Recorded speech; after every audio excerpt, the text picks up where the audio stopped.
มัตถุรัตนัตยสะขอถวายความนอบน้อมต่อพระรัตนตรัย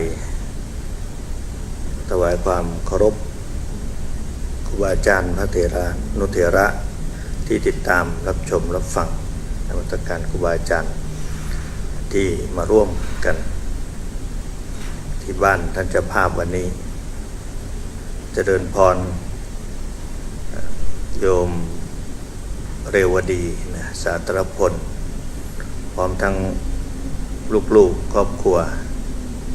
ที่เป็นเจ้าของสถานที่เรียกว่าศูนย์ปฏิบัติธรรมมอเตอร์ธรรมสมาธิเซ็นเตอร์ซึ่งก็ทราบมาว่าเป็นลูกศิษย์ของหลวงพ่อสนองกตบุญโยวัดสังฆทานเป็นสายบุญเป็นสายธรรมที่ให้การสนับสนุนเกื้อกูลอุดหนุนคำชูพระศาสนาในงานเผยแผ่พระพุทธศาสนาอาตมาได้รับนิมนต์มาฉันเพลวันนี้ก่อนที่จะฉันเพลก็ถือว่าเป็นความโชคดีที่ทางศูนย์ปฏิบัติธรรมเนี่ยเขามีอุปกรณ์เปิดบ้านเหมือนกับเป็นศาลาปฏิบัติธรรมเป็นสถานที่ปฏิบัติธรรมแล้วก็มีอุปกรณ์ครบถือว่าเจ้าของบ้านมีสัมมาทิฏฐิมองงานพระศาสนาออกแล้วก็โดยเฉพาะแล้วเรื่องของงานเผยแผ่ธรรมตั้งสถานีเครือข่ายไม่ใช่ธรรมดานะตั้งสถานีเครือข่ายของวัดสังฆทานอยู่ที่ศูนย์ปฏิบัติธรรมแห่งนี้ถ้าใครที่ชมของทางวัดป่าจริยธรรมไม่ทราบว่าแชร์ออกไปทางนู้นได้หรือว่าประการใดก็เข้ามาดูที่ศูนย์ปฏิบัติธรรมของศูนย์ปฏิบัติธรรมมอเตอร์ธรรมเนาะสมาธิเซ็นเตอร์ได้นะแชร์กันออกไปแชร์เรื่องราวดีๆนะคืออาตมาก็อยากจะยกตัวอย่างว่า ในยุคปัจจุบันนี้เนี่ยคนเราเนี่ยถ้าไม่มีธรรมะเป็นเครื่องกล่อมเกลาถ้าไม่มีธรรมะเป็นเครื่องคุ้มครองใจมีธรรมเป็นเครื่องคุ้มครองใจมันหมิ่นที่จะปล่อยเผลอใจเผลอไผลไปกับสิ่งยั่วยุรุมเร้าภายนอกได้ง่ายมากเราจะเห็นว่าข่าวที่ออกมาเรื่องบางทีบางประเด็นเนี่ยคืออาตมาเองก็เกิดมาในสังคมไทยก็40 กว่าปีก็เพิ่งมาเห็นในยุคนี้ที่ว่ารุนแรงกันมากรุนแรงมากตรงที่ว่ายอมกันนิดๆหน่อยๆก็ยอมไม่ได้แม้เป็นเพียงแค่เรื่องเล็กน้อยแค่นั้นเองกลายเป็นเรื่องใหญ่โตกันขึ้นมาในสังคมยุคนี้ทำไมถึงยกเรื่องนี้ขึ้นมาแต่ถามว่าสังคมในกลุ่มสังคมที่เขามีความสงบอย่างเช่นที่ศูนย์ปฏิบัติธรรมแห่งนี้มอเตอร์ธรรมสมาธิเซ็นเตอร์เนี่ยนะอยู่เขตอะไรนะเขตอ้อมน้อยกระทุ่มแบนสมุทรสาครนะซึ่งอยู่กลางเมืองเลยที่โยมพาอาตมาชี้ให้ดูโอ้โหนู่นตึกหลังนู้นแหละที่เป็น บ้านลูกสาวโยมเรวดี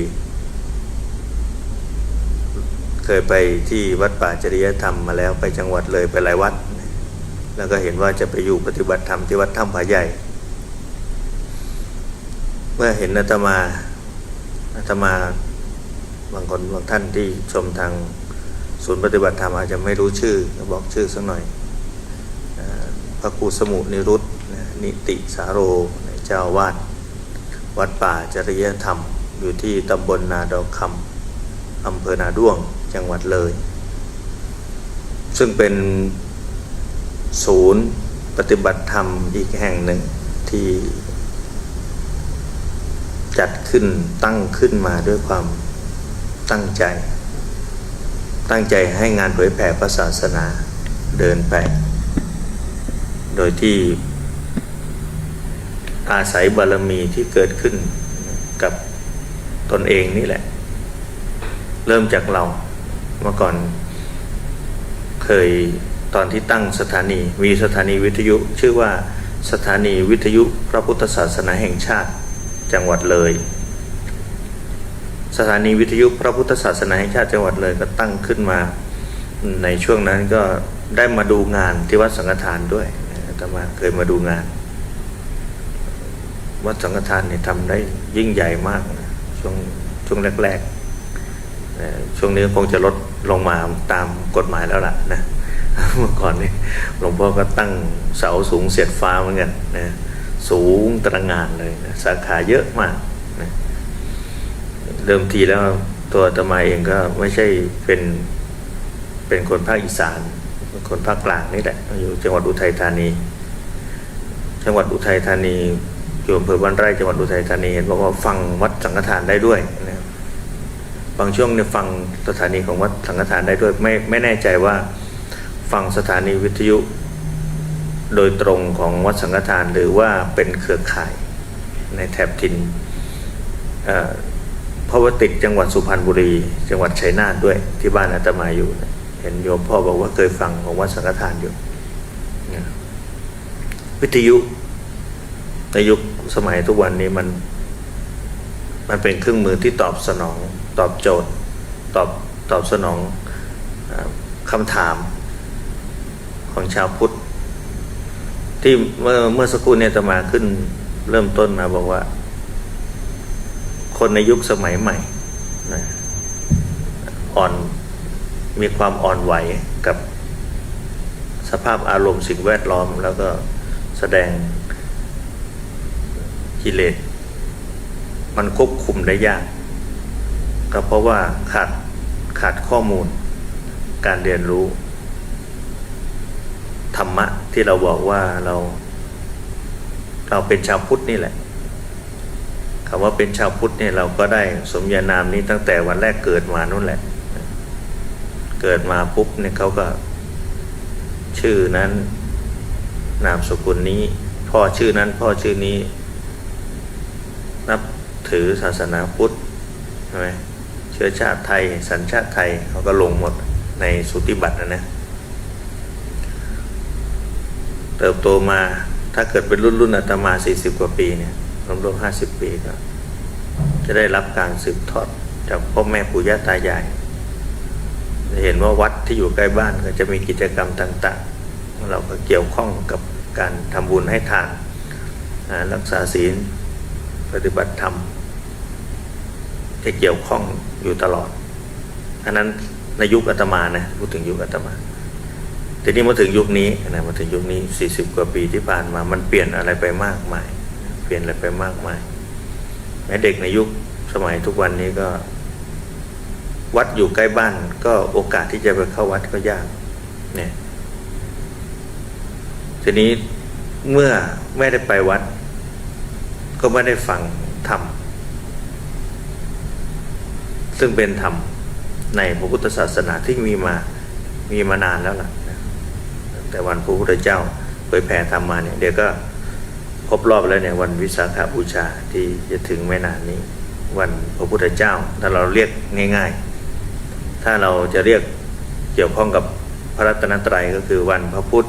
วันพระธรรมวันพระสงฆ์วันพระพุทธก็คือเนี่ยเกี่ยวกับพระพุทธเจ้าโดยตรงประสูติตรัสรู้ปรินิพพานบังเอิญว่ามันตรงกันกับขึ้น15 ค่ำเดือน 6พอดีเลยแต่ปีนี้เนื่องจากปีนี้มีอธิกมาส82 หนก็เลยเลื่อนมาเป็นเดือน 7แต่ความจริงแล้วดั้งเดิมแล้วคือพุทธเจ้าตรัสรู้ธรรมประสูติก็ดีตรัสรู้ปรินิพพานวันเพ็ญเดือน 6วันนั้นแหละที่เรามีพุทธศาสนาขึ้นมาพระพุทธเจ้าเริ่มสอนเริ่มจากการออกไปสอนจนได้มีผู้ที่รับรองธรรมก็คือสงฆ์สาวกของพระผู้มีพระภาคเจ้าเพราะนั้นเราจะเรียกชื่ออีกอย่างหนึ่งก็ได้ว่าเป็นวันพระสงฆ์ใช่ไหมนะเป็นวันพระสงฆ์ก็คือปัญจวัคคีย์ มีอัญญาโกณฑัญญะเป็นต้นที่มีดวงตาเห็นธรรมเราเรียกกัน ที่เรารู้จักก็คือวัน อาสาฬหบูชา ทีนี้วันที่พระพุทธเจ้าสรุปรวมธรรมที่เป็นแก่นจาก 84,000 พระธรรมขันธ์เท้าความก่อนเพื่อที่จะโยงเข้ามาเรื่องที่อาตมาได้ขึ้นเริ่มต้นมาว่ายุคสมัยกับการเผยแผ่ธรรมแล้วก็โยงเข้าไปหาเจ้าของบ้านแล้วก็ทำอย่างนี้มันเป็นประโยชน์ยังไงนะในระยะเวลาประมาณ1 ชั่วโมงนะ 1 ชั่วโมงก่อนที่จะฉันเพลนะท่านอาจารย์อีก2 รูปมาเป็นเพื่อนแนะนำก่อนอาจารย์รูปที่นั่งถัดอาตมาไปตอนนี้อาจจะมองไม่เห็นเพราะก็สูงกล้องมาที่อาตมาท่านอยู่ที่สกลนครนะอีกรูปหนึ่งอยู่ที่ฉะเชิงเทราท่านอาจารย์จากสกลนครนี่ชื่ออะไรนะพระอาจารย์สมปองนี่มีเยอะนะเป็นพระนักเทศน์ทั้งนั้นเลยนะ จากสกลนครแล้วก็อีกรูปหนึ่งเผ่าพงท่านอาจารย์พระอาจารย์เผ่าพงนี่อยู่ที่8 ริ้วฉะเชิงเทรามาด้วยกันมาเจอกันที่นี่แหละอาตมาอบรมพระธรรมทูตรุ่นที่54อยู่ที่วัดปากน้ำเนี่ยไม่เคยมาอยู่นอนกรุงเทพนานขนาดนี้มาใหม่ๆก็ปรับตัวยากเหลือเกินส่งน้ำวันละ 3-4 รอบ เพราะจังหวัดเลยอากาศเย็นดีสบายพอมาที่กรุงเทพรู้สึกเหนียวเนื้อเหนียวตัวไปหมดเราอาจจะไม่คุ้นชินแต่ตอนนี้ก็ปรับตัวได้ละก็โชคดีที่ครูบาอาจารย์ก็เปลี่ยนที่อยู่ให้ไปอยู่ใกล้ๆกับเจดีย์ตรงนั้นเป็นตึกชั้นที่3ก็ลมผ่านโปร่งได้ดีตอนแรกอยู่อาคารหลวงพ่อสดทีนี้พอมาอบรมเริ่มมาตั้งแต่วันที่6จะไปสิ้นสุดวันที่15 วันเนี่ยช่วงวันพระเนี่ยเขาจะหยุดวันพระเขาหยุด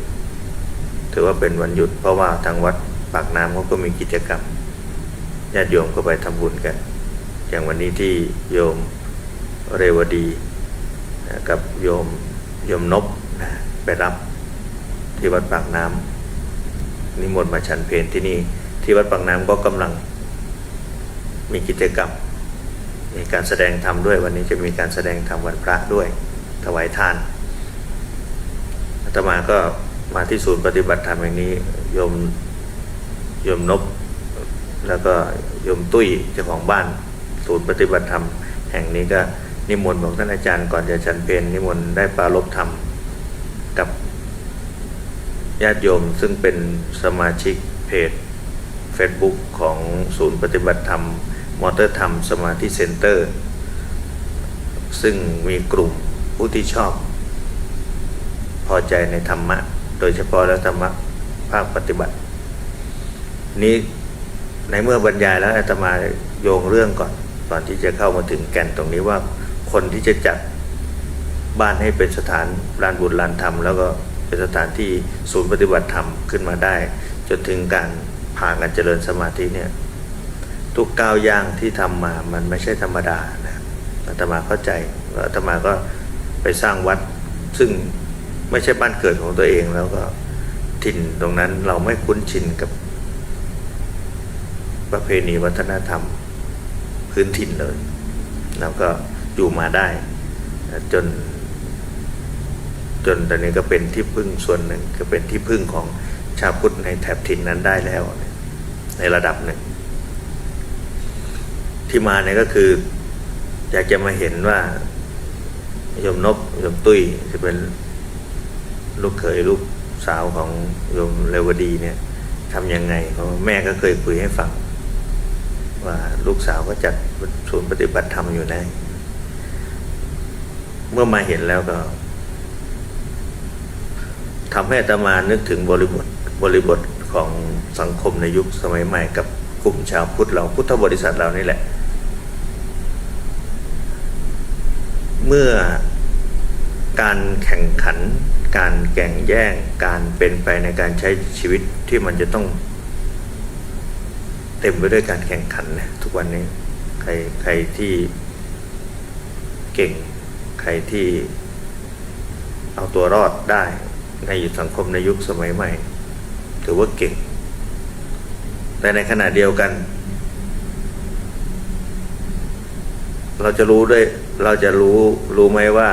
ตัวที่ผลักดันที่ทำให้เรากล้าเก่งขึ้นมาได้ก็ส่วนหนึ่งมันก็คือทำไปด้วยอำนาจของกิเลสนั่นแหละทุกคนเนี่ยแย่งอาหารกันกินใช่ไหมแย่งถิ่นกันอยู่แย่งคู่พิศวาสแย่งอำนาจปกครองโดยธรรมชาติเป็นอย่างนั้นอยู่แล้วเขาเรียกว่าสัญชาตญาณเนี่ยปุถุชนทุกคนเป็นอย่างนี้มีความโลภความโกรธความหลงเป็นนายอยู่เบื้องหลังไม่ใช่เฉพาะมนุษย์หรือว่าคนในยุคนี้เท่านั้นถ้าจะพูดถึงแบบที่พระพุทธเจ้าสอนคือ31ภพภูมิเลยที่เวียนว่ายตายเกิดอยู่ในสังสารวัฏนี้เนี่ย31ภพภูมิทุกขติภูมิกามภูมิรูปภูมิรูปภูมิจะพูดเรียกภูมิไหนก็ตามมันจะเรียกเป็นหมวดหมู่หรือจะเรียกเป็นฝ่ายข้างล่างฝ่ายข้างบนข้างล่างก็อบายภูมิใช่ไหมมนุษย์ภูมิเทวภูมิก็ว่าไปทั้งหมดใน31เนี่ยยังต้องอยู่ภายใต้อำนาจของกิเลสตัณหาพูดง่ายๆถามว่าเรารู้ได้ยังไงเรารู้ตามพระพุทธเจ้าเพราะมีพระพุทธเจ้าเราจึงรู้ว่าภพภูมิในสังสารวัฏหรือสังสารจักรที่มันหมุนอยู่เนี่ยเวียนว่ายตายเกิดกันอยู่ใน31ภพภูมิเนี่ยเพราะว่ามีกิเลสตัณหาเป็นเครื่องชักเป็นเครื่องนำพาเป็นเครื่องหนุนนำเนี่ยจะพูดยังไงก็ตามเถอะความโลภความโกรธความหลงมันมีอยู่ทุกตัวสัตว์แม้เราเองที่กำลังฟังกำลังพูดอยู่นี่ก็ตามองค์แม้แต่องค์แสดงหรือว่าผู้ฟังก็ตามแต่ที่พิเศษเนี่ยอาตมากำลังจะพูดถึงพิเศษก็คือ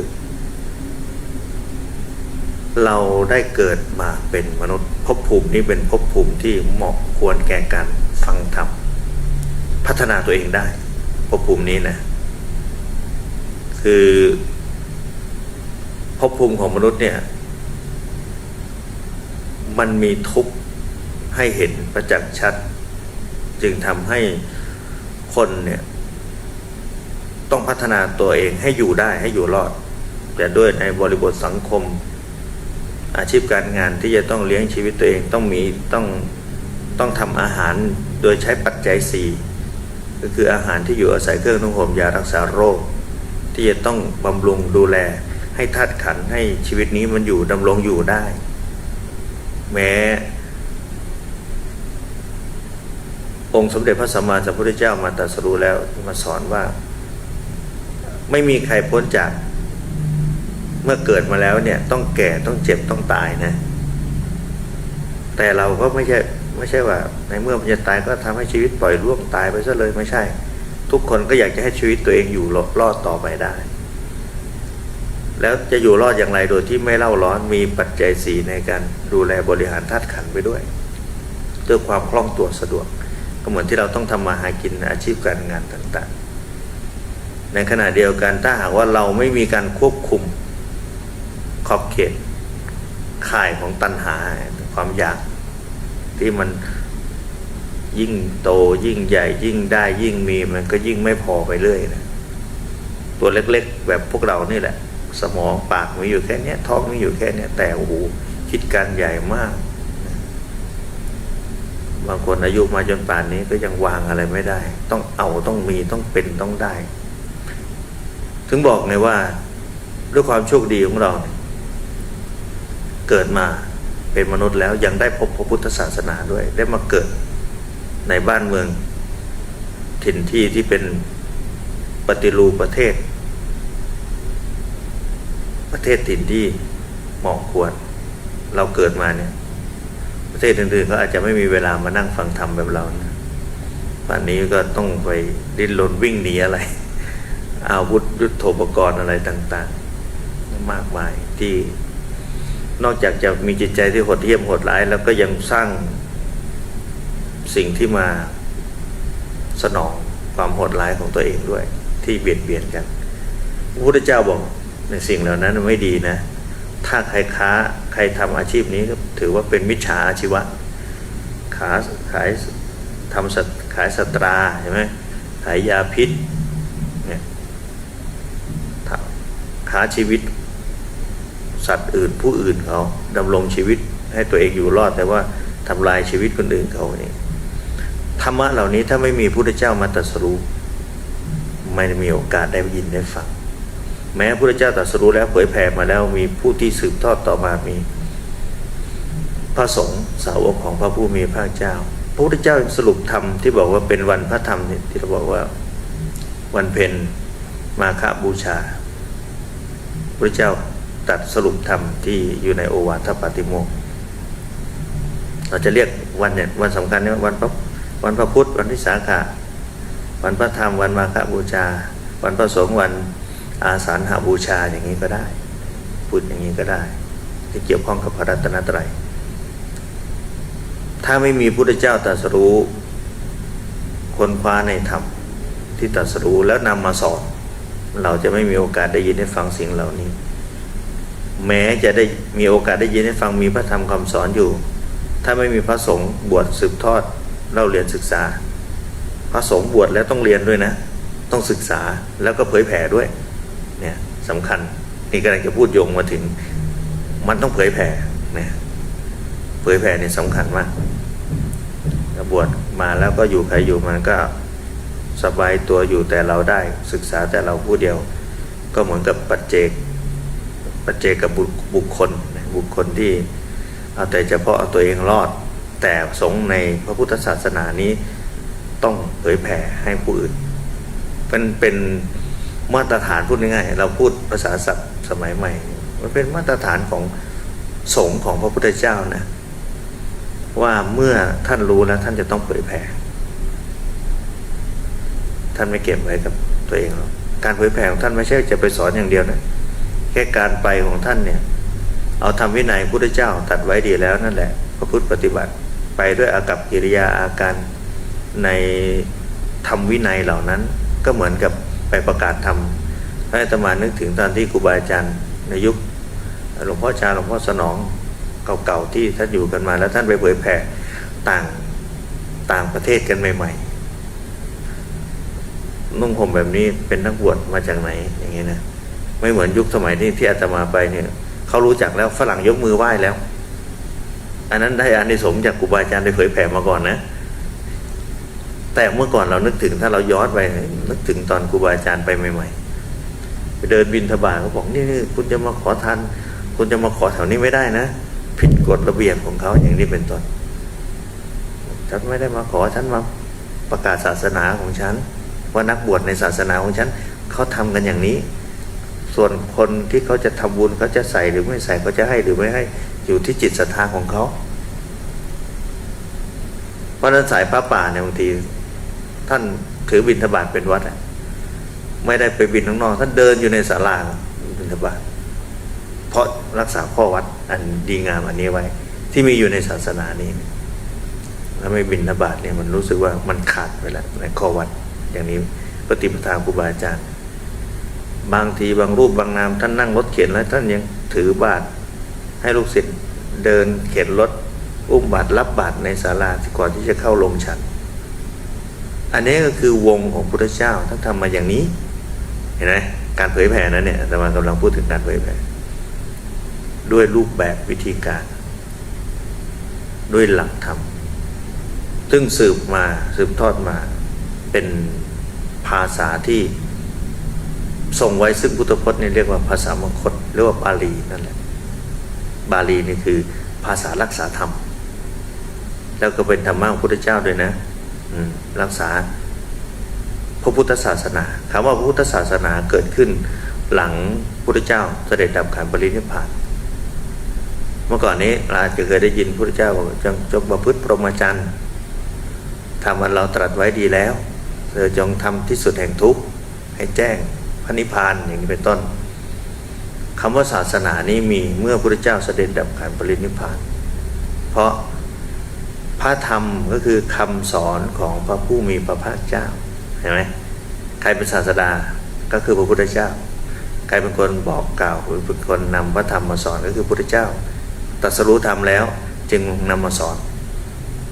เมื่อมีการสอนเมื่อมีการสืบทอดจึงเรียกว่าสืบทอดพระศาสนาเนี่ยให้เราเข้าใจตรงนี้นะพอเราเข้าใจแล้วเราก็จะได้เวลาที่เราทำกุศลโดยเฉพาะแล้วเหมือนกับท่านเจ้าภาพเจ้าของศูนย์มอเตอร์ธรรมสมาธิเซ็นเตอร์เนี่ยนะศูนย์ปฏิบัติธรรมเนี่ยก็จะได้เกิดความปลื้มใจปิติใจว่าเราได้ทำหน้าที่ของพุทธบริษัทที่ทำหน้าที่ช่วยในนามของเป็นชาวพุทธเนี่ยช่วยกันดูแลรักษาศาสนาเผยแผ่ศาสนามาอย่างไรถ้าหากว่าเรามีความรู้ถูกเข้าใจถูกในส่วนนี้แล้วก็ยิ่งจะเป็นเครื่องปลื้มใช่ไหมคนเราเนี่ยบุญมันเกิดขึ้น3การนะ1บุพเจตนาอย่างที่โยมเรวดีคิดว่าจะนิมนต์ท่านอาจารย์มาฉันหรือว่ามายังไงดีจะมาเยี่ยมมาที่บ้านลูกสาวซะหน่อยอย่างงี้นะแค่เริ่มคิดเนี่ยนี่เป็นบุญแล้วนะทางศาสนาเรียกว่าบุพเจตนาเนี่ยกล่าวถึงว่าเราจะทำวิธีไหนถึงจะได้ทำบุญอย่างนี้เป็นต้นเพราะว่าโดยตัวอาตมาเอง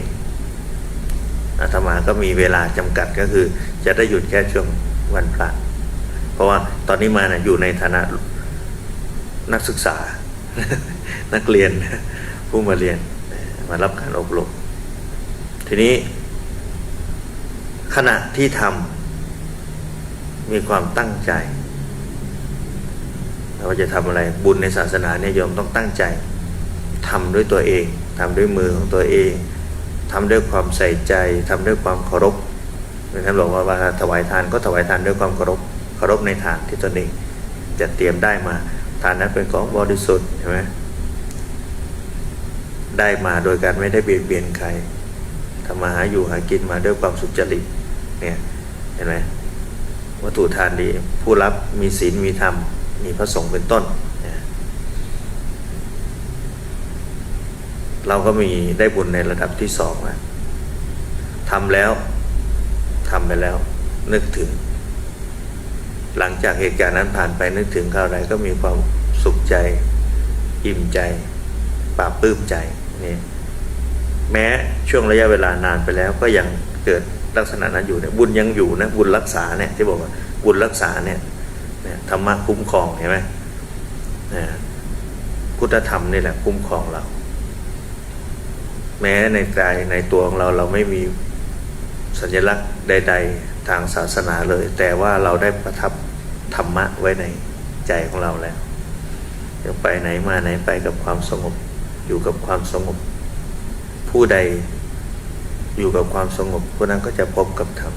ผู้ใดประพฤติปฏิบัติธรรมธรรมนั่นแหละย่อมรักษาผู้ประพฤติปฏิบัติธรรมเห็นไหมใครใคร่ธรรมชอบธรรมคือผู้เจริญเห็นไหมไม่ต้องรอให้ใครให้พรไม่ต้องรอให้พระให้พรก็เป็นผู้เจริญในธรรมเห็นไหมใครเกลียดชังธรรมผู้นั้นเสื่อมไม่มีใครมาทำร้ายทำโทษไม่มีสิ่งใดที่จะมาดลบันดาลให้เราตกต่ำเท่ากับตัวเราเองเราเท่านั้นเราเป็นผู้ที่จะพลิกชีวิตเราพระพุทธเจ้าสอนให้เราช่วยเหลือตัวเองนะอัตหิอัตโนนาโถเนี่ยช่วยเหลือตัวเองนะเบื้องต้นใฝ่ใจเรียนรู้ก่อนในศาสนานี้มีดีอะไรมีอะไรดีบ้างรูปแบบวิธีการที่พ่อแม่ปู่ย่าตายายพาทำมาในอดีตสร้างวัดไว้ให้เราก็ดีให้เราเกี่ยวข้องกับการให้ทานใส่บาตรทำบุญจะเป็นวันสำคัญใดๆหรือว่าเป็นวันสำคัญกับชีวิตเราก็ตามหรือว่าเกี่ยวข้องกับคนในครอบครัวของเราที่อยู่ก็ดีหรือจากไปก็ดีจากไปนานแล้วก็ดีเกี่ยวข้องกับบุญในศาสนาทั้งนั้นถึงเรียกว่าทำบุญ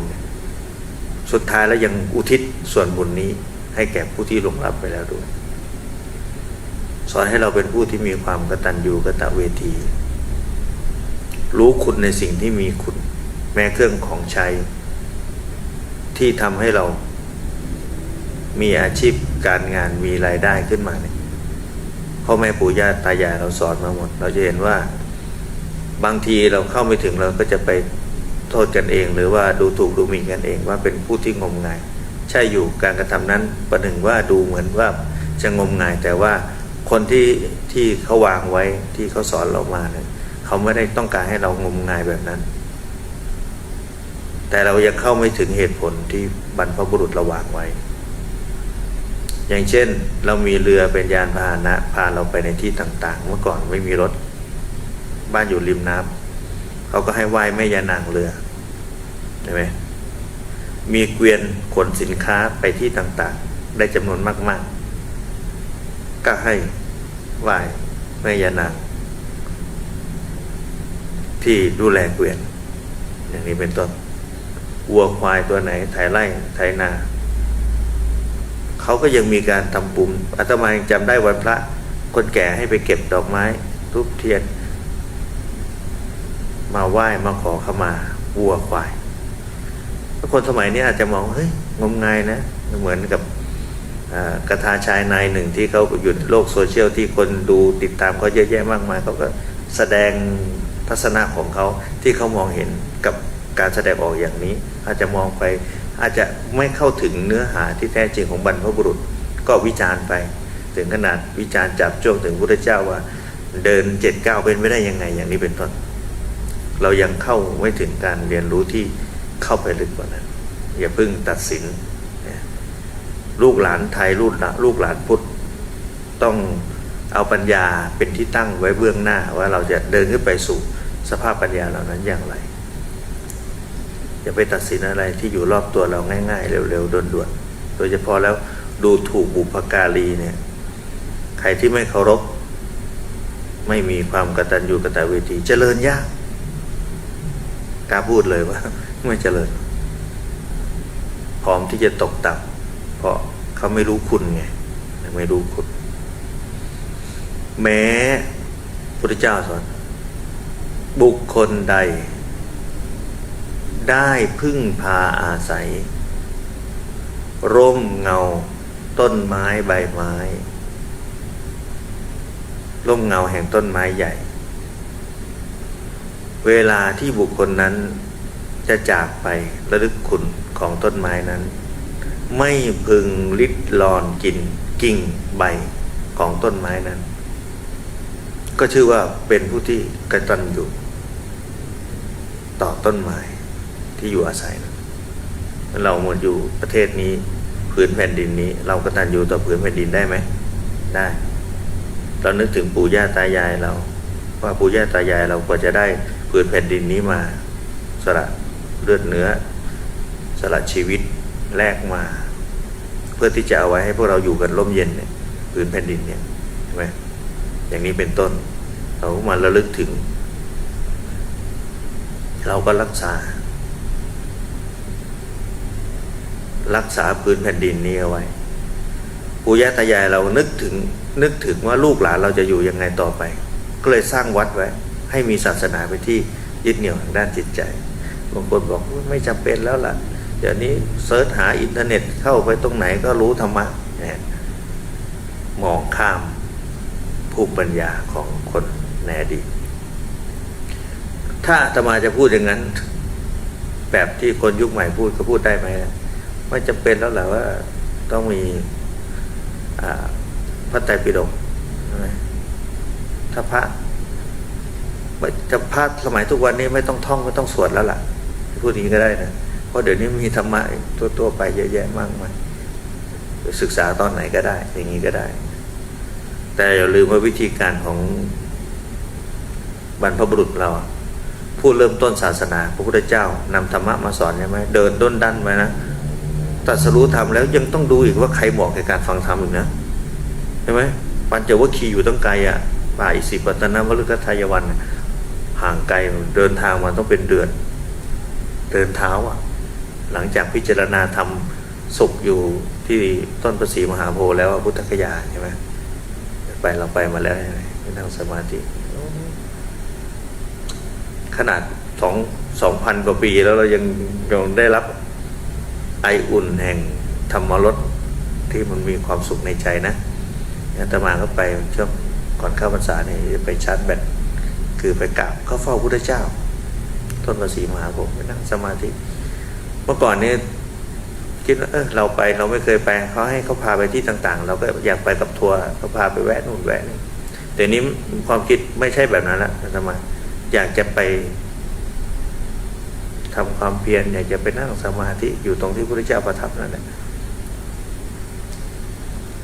ไม่ไปทัวร์ชะโงกละ ก็ไม่ใช่ว่าไม่ดีนะคือเริ่มต้นมันก็ต้องอย่างนั้นดังนั้นใช่ไหมแต่นี่เรารู้แล้วว่าเราจะไปเพื่ออะไรเพราะเรารู้คุณของพระพุทธเจ้าพระพุทธเจ้าช่างดีเหลือเกินถ่ายทอดมาให้เราพระสงฆ์ต่างๆเหล่านั้นช่างดีเหลือเกินดีเหลือเกินเป็นบุญเป็นคุณกับชีวิตเราเหลือเกินที่ท่านทั้งหลายเหล่านั้นสืบทอดพระศาสนามาจนถึงเราแม้ในยุคนั้นจะใช้วิธีการสืบทอดโดยการท่องจำมาบอกต่อกันมาก็ตามที่เราเรียกว่ามุขปาฐะที่โยมอาจจะไม่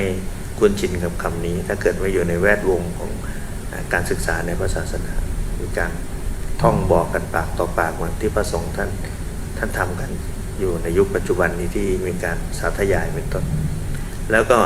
การสาธยายที่นำมาสาธยายพร้อมกันเนี่ยเพื่อที่จะได้ทบทวนทานความทรงจำถ้ามีรูปใดรูปหนึ่งนั่งกันอยู่9รูปเนี่ยอาตมา3รูปถ้าองค์ใดองค์หนึ่งให้พรหรือว่า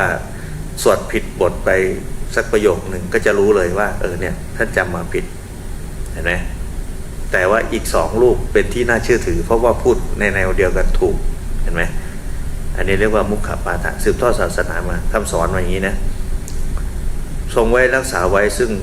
พุทธพจน์ก็คือภาษาบาลีภาษามคธเราก็เลยให้ลูกหลานของเราที่นับถือพุทธศาสนาเนี่ยได้เรียนรู้ภาษามคธหรือว่าภาษาบาลีแล้วแปลออกมาเป็นภาษาถิ่นภาษาไทยเราช่วยบอกแม่หน่อยอรหังสัมมาเนี่ยแปลว่าอะไรอย่างนี้นะสวากขาโตพระกวตาธรรมโมแปลว่าอะไรเมื่อเราฟังบทให้พรได้ยินมาตั้งแต่เด็กยะถาวะเลวะหาปุราปาริปุเรนติสาคลังไม่รู้เลยนะพอพระให้พรก็พนมมือแต้นะลินน้ำกรวดน้ำใช่ไหมก็รู้แค่นั้นแต่ว่าที่มันลึกไปกว่านั้นเราไม่รู้พอมาฟังครูบาอาจารย์ในยุคใหม่ที่ท่านเรียนมาแล้วท่านก็มาแปลว่องน้ำที่เต็มย่อมอย่างสมุทรสาครให้บริบูรณ์ได้ฉันใดเอวะเมวะอิโตทินังทานที่ท่านให้ในวันนี้ย่อมสำเร็จประโยชน์แก่ท่านและแก่ผู้ที่ล่วงลับไปแล้วได้ฉันนั้นแจกแจงทานแจกแจงวิธีการต่างๆเป็นต้นยกตัวอย่างอย่างนี้เป็นต้นก็เรียนมาศึกษามาแล้วก็เผยแผ่กันมาแล้วก็เอามาอธิบายใน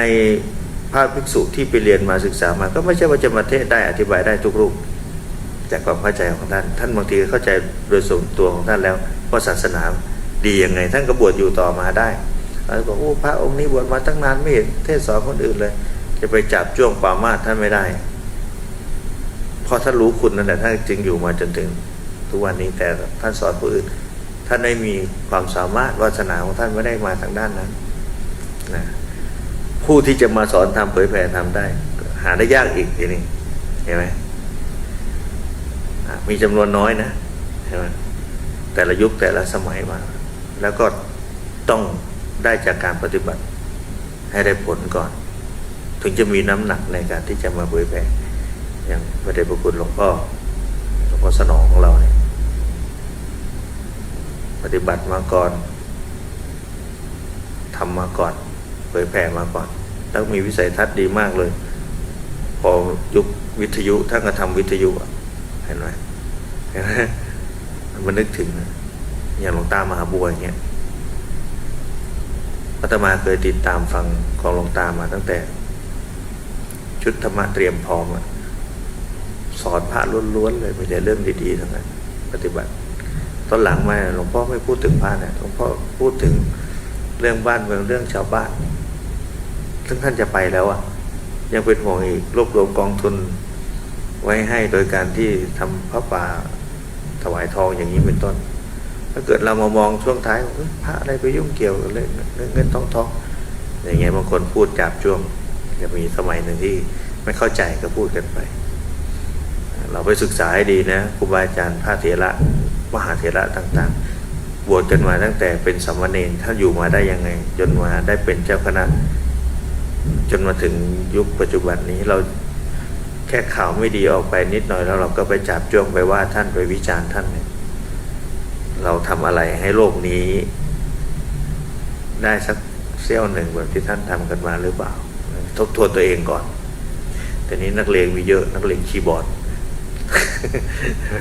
นักเลงคีย์บอร์ดเลยวิจารณ์ไม่ต้องพิมพ์ก็ได้เนี่ยกดพูดให้มันพิมพ์เข้าไปใช่ไหมเป็นตัวอักษรว่าให้กันอย่างนี้ก็ได้มันเร็วใช่ไหมนี่เราจะทำยังไงได้มีส่วนเมื่อยุคสมัยมันเปลี่ยนไปคนเราต้องแข่งแย่งต้องทำให้ตัวเองอยู่รอดได้ในสังคมในยุคปัจจุบันนี้แม้วัดที่มีอยู่ก็ไม่มีเวลาโอกาสที่จะไปแล้วนานๆได้ไปกันทีหนึ่งมันก็ไม่เพียงพอกับการศึกษาแล้วก็มาศึกษาคนว่าเขาก็บันทึกเอาไว้ในรูปแบบของจารึกเอาไว้ในพระไตรปิฎกคำสอนที่เป็นฉบับภาษาไทยต่างๆมีครูบาอาจารย์นำมาอธิบายมาบรรยายแล้วก็ไปเปิดเทปครูบาอาจารย์ฟังอย่างที่ลง YouTube ลง Facebook เนี่ยอาตมายังไลฟ์สดได้ไหม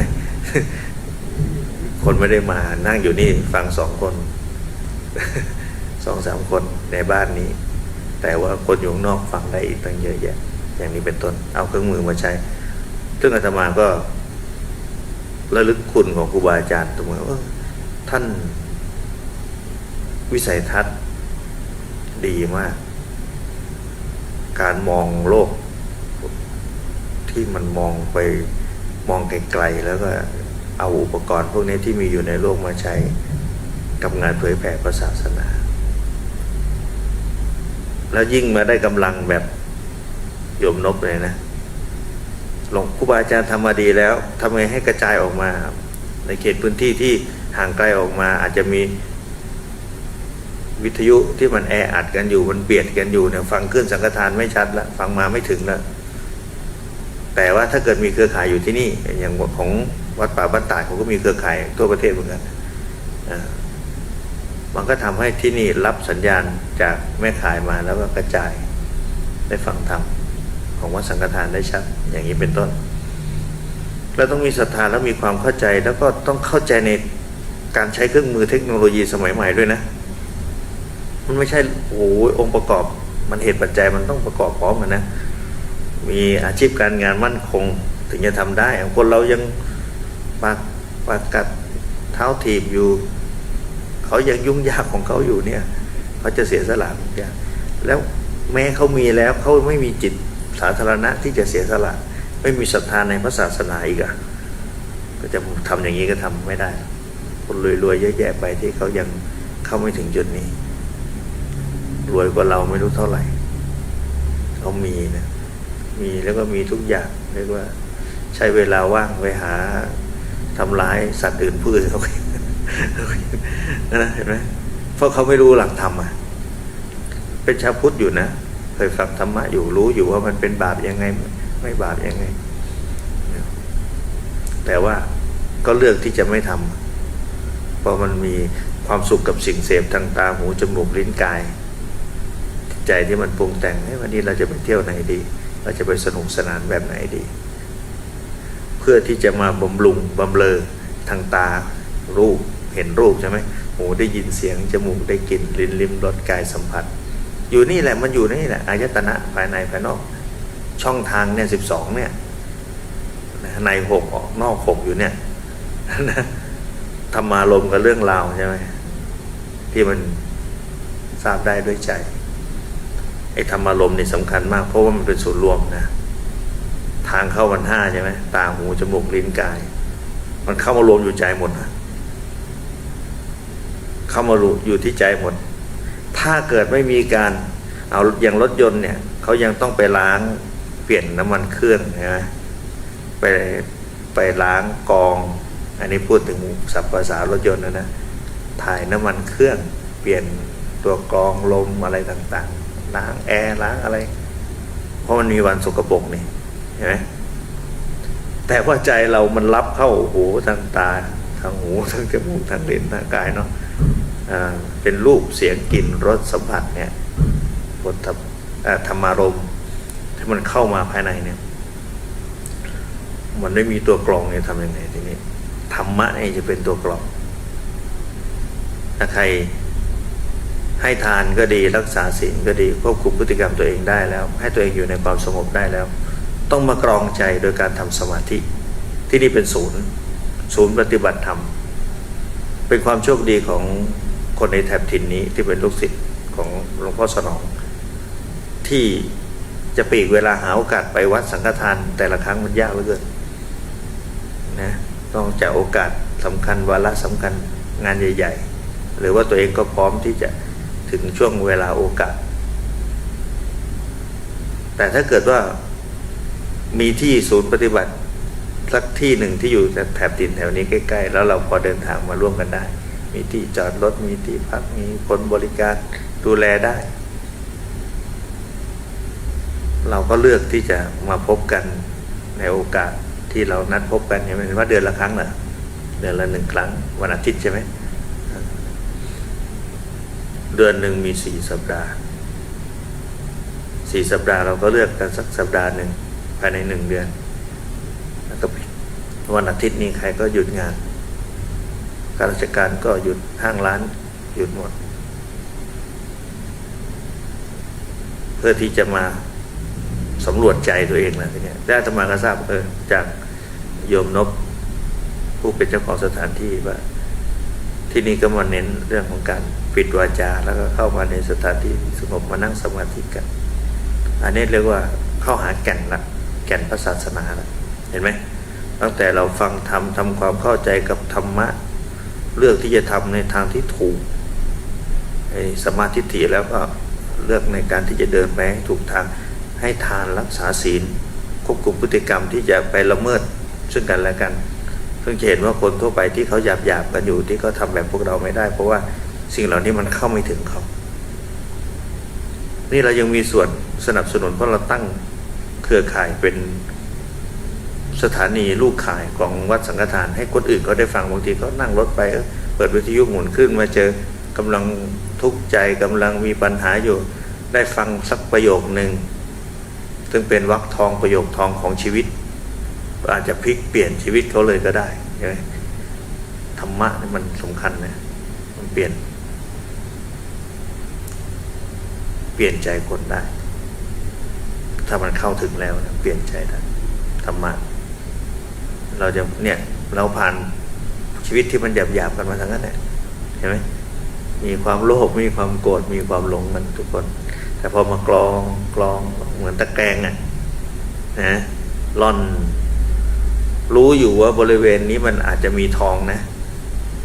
ที่เขาไปขุดทำเหมืองแร่เหมืองทองอะไรของเขาแต่ถามว่าโอ้โหจำนวนที่มันมากๆมันก็มีดินมีหินเยอะแยะมากมายที่มันอยู่ด้วยกันนั่นน่ะต้องไปร่อนนะต้องไปฉีดใช่ไหมทำให้มันออกพอจะมาถึงจุดนี้ที่หยิบเอาเม็ดทองออกจากตะแกรงได้เม็ด2 เม็ดใส่ถุงเล็กๆมาเองหาทั้งวัน ชีวิตเราก็เหมือนกันเนาะผ่านร้อนผ่านหนาวผ่านประสบการณ์ผ่านการดิ้นรนทำมากินผ่านการกระทบกระทั่งอะไรกันมาเยอะแยะมากมายพาครอบครัวพาสังคมเข้าสู่ความสงบอย่างนี้ได้ไม่ใช่ธรรมดาแต่ว่าบ้านศูนย์ปฏิบัติธรรมอย่างนี้บ้านหลังนี้เปิดบ้านให้เป็นสถานลานบุญลานธรรมเนี่ยไม่ใช่ธรรมดาสถานปฏิบัติธรรมเป็นศูนย์ด้วยครับคำว่าศูนย์นี่คือเปิดไม่ใช่ทำในเฉพาะครอบครัว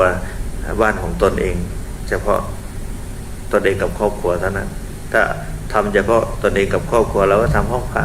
สักมุมหนึ่งในบ้านเราใช่ไหมแต่นี้โอ้โหดูสิใหญ่โตมีอาสงมีเครื่องเสียงมีพระพุทธรูปเป็นศูนย์ใหญ่เหมือนกับศาลาเลยอาตมาไปต่างประเทศมาวัดที่ต่างประเทศบางวัดไม่ใหญ่ขนาดนี้เป็นห้องเล็กๆเองก็เป็นบ้านเช่าเป็นหลังอะห้องพักห้องนอนเป็นกุฏิอยู่ในตัวเรียบร้อยชั้น1ชั้น2อย่างไปยุโรปมาเนี่ยจะไม่ใหญ่ขนาดนี้นะ นี่เปิดบ้านฟังธรรมนี่ไม่ใช่ธรรมดานะบ้านทำเป็นวัดเป็นศูนย์ปฏิบัติมันก็ถือว่าเป็นความโชคดีของกลุ่มโยมที่เข้ามาชมเข้ามาฟังกันอยู่ในขณะนี้เราได้มีส่วนในการทนุบำรุงพระพุทธศาสนาเป็นเครื่องจักรเป็นเครื่องมืออย่างหนึ่งอุปกรณ์อย่างหนึ่งที่ทำให้ธรรมะของพระพุทธองค์ระบือไปในโลกยุคใหม่สมัยใหม่ที่มันเข้าไปหาคนยากเราก็ใช้อุปกรณ์พวกนี้มาใช้อาตมาเองอาตมาก็ยอมรับว่าอาตมาค่อนข้างที่จะเป็นภิกษุที่ร่วมสมัยก็เคยรู้จักเอาเทคโนโลยีสมัยใหม่มาใช้กับงานเผยแผ่แต่ก็ไม่ใช่ว่าไปฝ่ายเดียวแต่เรื่องของเทคโนโลยีอย่างเดียวเลยยังยึดถือตัวปฏิบัติที่รับมาจากครูบาอาจารย์อยู่แต่ก็เอาเครื่องมือพวกนี้มาใช้วัดป่าจริยธรรมมี Facebook มานานแล้วนะตั้งแต่ยุคแรกๆที่เขามี Facebook กันนู่นนะคนยังไม่รู้จักเลย เพราะอาตมาก็ทำสถานีวิทยุเหมือนกันมีวิทยุอินเทอร์เน็ตมีแอปฟังธรรมด้วยยังไม่มีใครทำอาตมาทำแอปพลิเคชันวัดป่าเน็ตเรดิโอถ้าใครพิมพ์ภาษาอังกฤษครับมัน WATPA RADIO วัดป่าเน็ตก่อนวัดป่าแล้วก็เน็ต NET ก่อนแล้วก็เรดิโอมันก็จะมีโลโก้วัดป่าจะได้ทำขึ้นมาทีนี้มันก็เหมือนกับไลน์เหมือน Facebook นะเราไปที่ไหนคนจังหวัดเลยเนี่ยเขาไปต่างจังหวัดบ่อยเขาอย่างเช่นเขาเสร็จจากงานนางานไร่งานสวนที่เป็นงานประจำของเขาแล้วเขาก็จะไปขายลอตเตอรี่อย่างนี้เป็นต้นเห็นไหมที่มาขายลอตเตอรี่จักรยานว่างเดินถือแผงว่างเขาก็ติดตามทางระบบแอปพลิเคชันนี่แหละนอกจากจะสื่อทางอากาศไปไม่ถึงแล้วเราก็ใช้ระบบสมัยใหม่มาใช้ในงานเผยแผ่ศาสนาอย่างนี้เป็นต้นคือว่าก็เป็นประโยชน์ Facebook เนี่ยอาตมานั่งพูดเนี่ยคนก็เข้ามาดูเยอะตอนนี้มีคนดูเท่าไหร่ไม่รู้สด10 กว่านะนี่ก็เป็นประโยชน์โยมแชร์ Facebook นี่มันมีเทคนิคอีกอย่างก็คืออย่าไปกดถูกใจอย่างเดียวถูกใจเหมือนเราชอบส่วนตัวใช่ไหมแต่ถ้าหากว่าเราจะช่วยเผยแผ่เราแชร์แล้วมันจะไปไกลหาเพื่อนสมาชิกเราด้วยแชร์ไว้ก่อนอันดับแรกเข้ามา ให้เขาดูไปพร้อมๆกับเราอย่างนี้เป็นต้นบางคนไม่เข้าใจถ้าเป็นเพจต้องกดถูกใจก่อนถึงจะติดตามกันได้ถ้าเกิดจะเป็นแฟนพันธุ์แท้ก็ต้องเห็นก่อนเห็นโพสต์ก่อนอย่างเงี้ยนะกดพอท่านออกอะไรมาเห็นเลยนะอย่างศูนย์ปฏิบัติธรรมมอเตอร์ธรรมสมาธิเซ็นเตอร์เนี่ยนะเรากดว่าเห็นโพสต์ก่อนมันจะมีอยู่ในนั้นนะพอศูนย์ปฏิบัติธรรมส่งข่าวข้อมูลปุ๊บมันเด้งมาหาเราก่อนเลยอย่างเนี้ยเราต้องเปิดช่องทางเหมือนมีสถานีเครื่องส่งมีพระเทศธรรมะมีสถานีส่งมีวิทยุแต่โยมไม่เปิดฟังวิทยุอ่ะไม่เปิดวิทยุจะได้ยินไหม คลื่นมันมาแล้วพระเทศแล้วได้เวลาแล้วพระเทศแสดงแล้วเครื่องส่งมาแล้วเครื่องรับมีแต่ไม่เปิดจะได้ฟังไหมเปิดแล้วยังไปทำนู่นทำนี่เดินไปทั่วใช่ไหมไม่ตั้งใจฟังอีกจะได้ไหมล่ะไม่ได้โยนิโสมนสิการเห็นไหมพิจารณาธรรมด้วยนะฟังแล้วอันนี้มันเป็นประโยชน์แล้วนำไปปฏิบัติอย่าลืมนะพุทธศาสนาคือศาสนาแห่งปัญญาศาสนาของท่านผู้รู้ไม่ใช่ศาสนาแห่งการงมงายอ้อนวอนร้องขอท่านสอนให้เราทำให้ได้ผลกับตัวเอง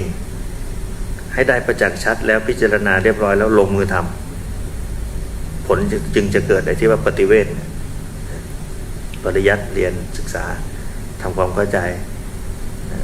ปฏิบัติลงมือทำถึงจะได้ผลเป็นปฏิเวทะเนี่ยถึงจะได้ผลอยู่ๆมาอ้อนวอนสาธุเอาไข่ไปให้เอาหมูไปให้กี่ตัว100 ตัวพันตัวให้ข้าพเจ้าได้บรรลุธรรมด้วยเถิดให้ชีวิตข้าพเจ้ามีความสุขกว่านี้ยิ่งขึ้นไป พอให้มีร่ำรวยไม่มีนะไปเปิดดูพระไตรปิฎกไม่มีหรอกไม่มีนะไม่ได้สอนไม่มีแต่ให้ลงมือทำใช่ไหมขยันหาทรัพย์ดูแลรักษาทรัพย์รู้จักใช้จ่ายทรัพย์ใช่ไหมให้เป็นประโยชน์ท่านสอนได้หมดในที่หีบปฏิบัติอะไรต่างๆวิธีการครองเรือนยังไงให้ครอบครัวมีความสุขหนทางแบบไหนที่จะพาชีวิตครอบครัวตัวเองออกไปสู่ความทุกข์เป็นอบายทางแห่งความเสื่อมปากทางแห่งความเสื่อมใช่ไหมท่านสอนได้หมดนี่เราบางทีไปไม่ถึงติดอยู่แค่ที่รูปแบบบางทีก็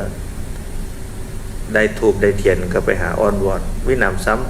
ำสิ่งที่เอาไปบูชาพระพุทธเจ้าย่างเอาไปบูชาทั่วไปหมดมั่วไปหมดเลยทีนี้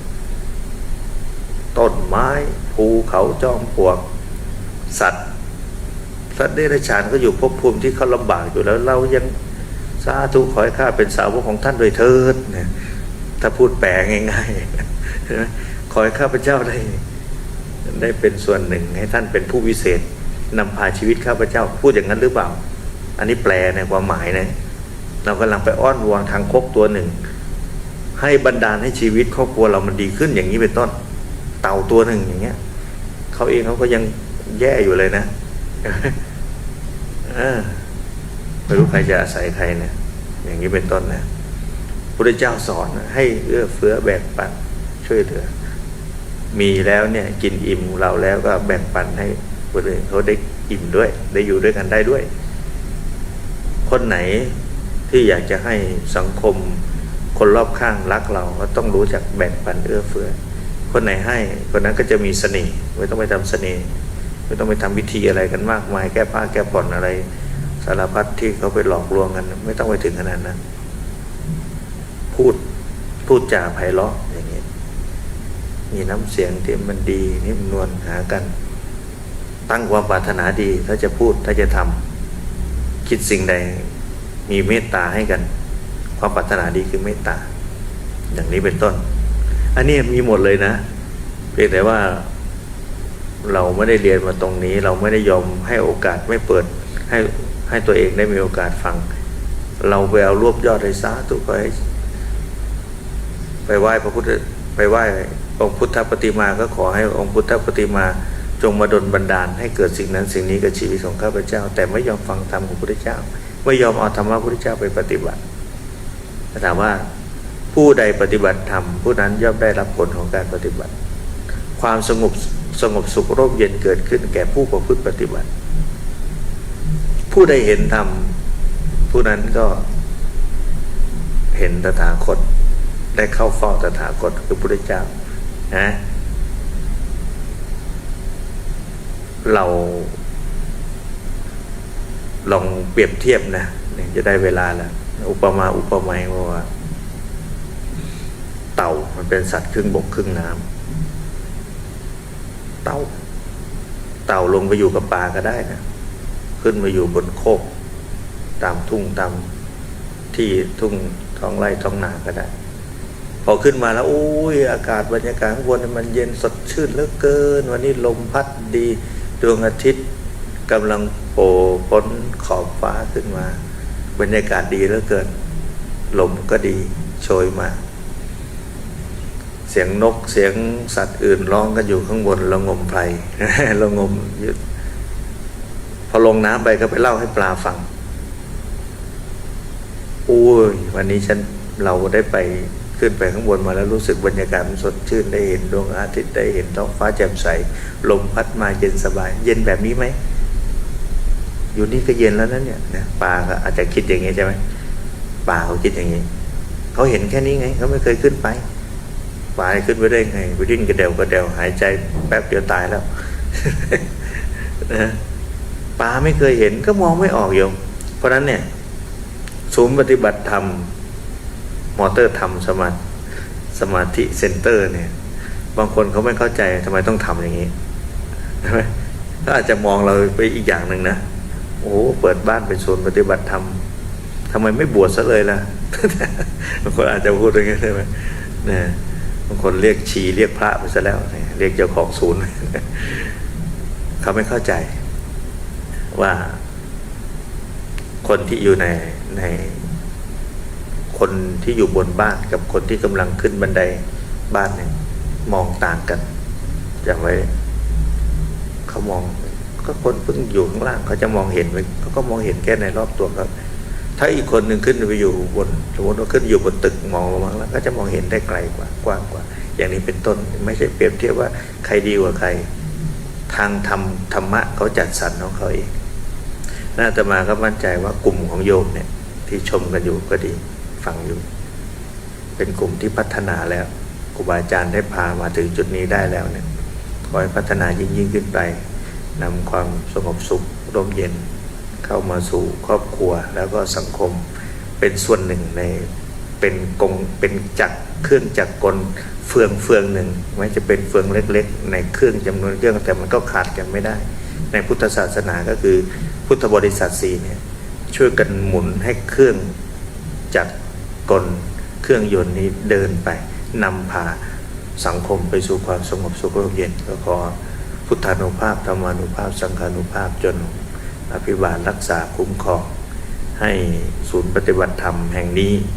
ได้เจริญรุ่งเรืองในศีลในธรรมรักษาธรรมะขององค์สมเด็จพระสัมมาสัมพุทธเจ้า